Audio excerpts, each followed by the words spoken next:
part of the problem that we have is coming out of the experience of World War II and perhaps even Korea, when you're talking about a war and you have a state opponent, you have particular territory involved, and then when you conquer that territory, you can say that We have a you've won. question.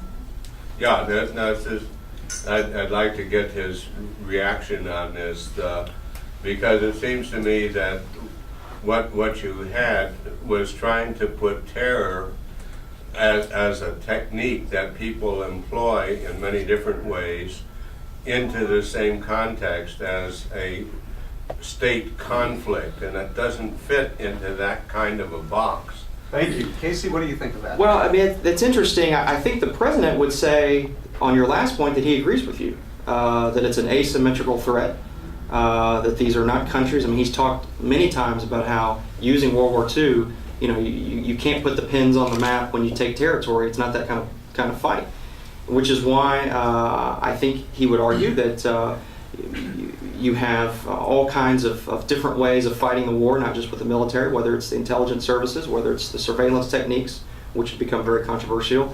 That was his response to that very fact that you highlighted, that it's a very different kind of war. So I don't know what the answer is, and I think, again, it'll be interesting to see how historians decide this, but I do think he's going to fare better than James Buchanan. I'll put it that way. Yes, sir. See, in the Bush administration, the highest tolerance of the corruption in the military, which went up to hundreds of billions of dollars corruption at all levels, both in Iraq and in this country, through the contractors, and also highest tolerance of civilian corruptions, allowing the corporate criminals, destroying the corporations. The president had any role in controlling it or preventing the corruption? Corruption is one of the things which has resulted into the meltdown of the economy. Corruption, one of the factors. Do you have any comment on that? President has a role in monitoring the military corruption and then also the corruption in the civilian life. Yeah, I'm a reserve officer as well. I should point that out. So I would be careful about characterizing military corruption. There may be some individuals who've done some things. Do you out think of there is line. a corruption is there or not in military? I do not think our military is corrupt. No, I don't. Then how is hundreds of billions of dollars lost, truckloads of money lost, contractors given money, favoritism, the labor work takes $1, you give $100 money for them. That's a corruption. Yeah. Kickback money, political contribution for re-election. You answered Yeah, the answer now. Yeah, Next question. I mean, this is, Next. we can have this debate all day long. The fact is, I mean, there have been people court-martialed. I mean, there have been people investigated and arrested. I mean, I don't see any systemic corruption. I mean, the point that I hear the most often is, the effectiveness of the Iraq War, and that's why I was trying to say earlier, going back to your point. I mean, I think that's a healthy debate. I mean, I think the president has I mean, obviously there were mistakes that were made, but I think some of those things have been corrected along the way, which is going to make for an interesting historical debate. Yes, I would like to say something positive about Bush's legacy that I don't think will be argued, and that is his campaign against AIDS in Africa, which I think is universally admired. But I think a very problematic aspect of defending his legacy on the Iraq War as being tied to 9/11 is the allegations by Paul O'Neill and several other members of his administration that when he first came into office, he was determined to go into war with Iraq. And obviously historians will weigh evidence one way or another about that, but there are certainly allegations on record from people who could be said to have a basis of knowledge of it. How do you think that will be defended? I just don't think there's a lot. I mean, I understand Paul O'Neill said that. I think if you look at the public record, when George W. Bush campaigned for president in 2000, he called for a very conservative, very humble foreign policy. He was critical of much of the Clinton administration's interventions in other places. I mean, he was not looking to fight anybody.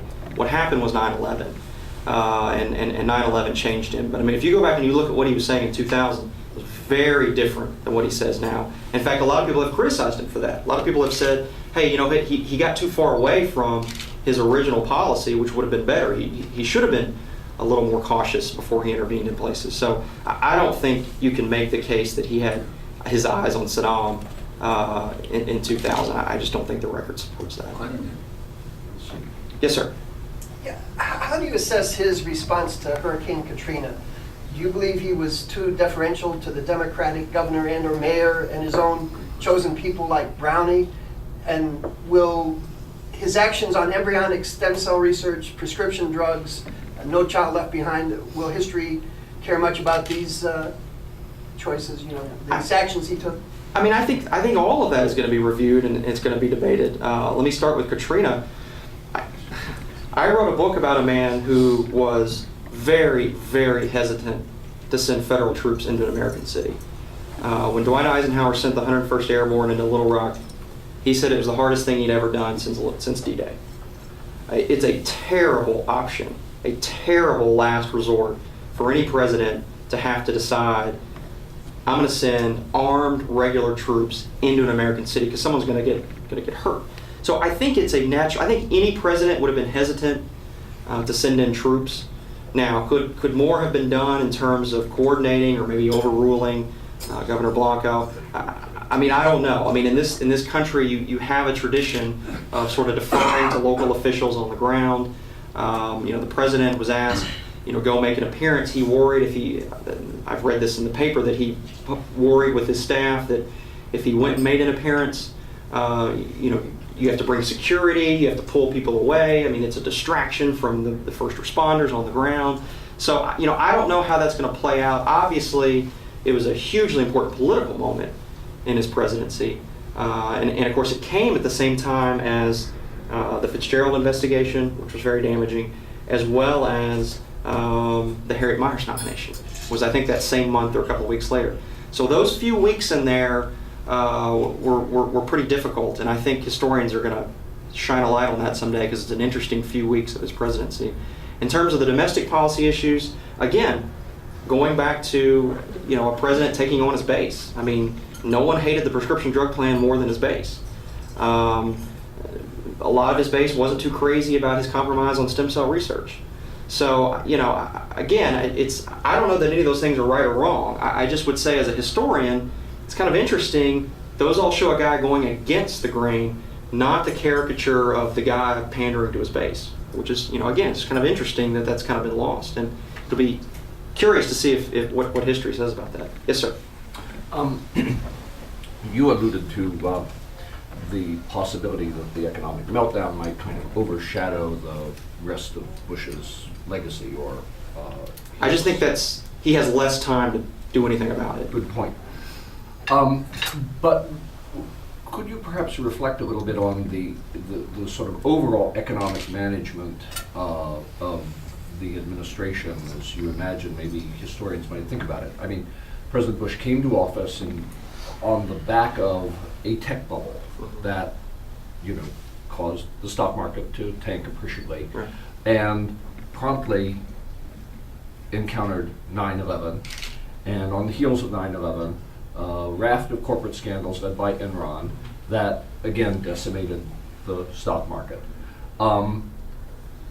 You've already mentioned Katrina, another huge blow to the American economy.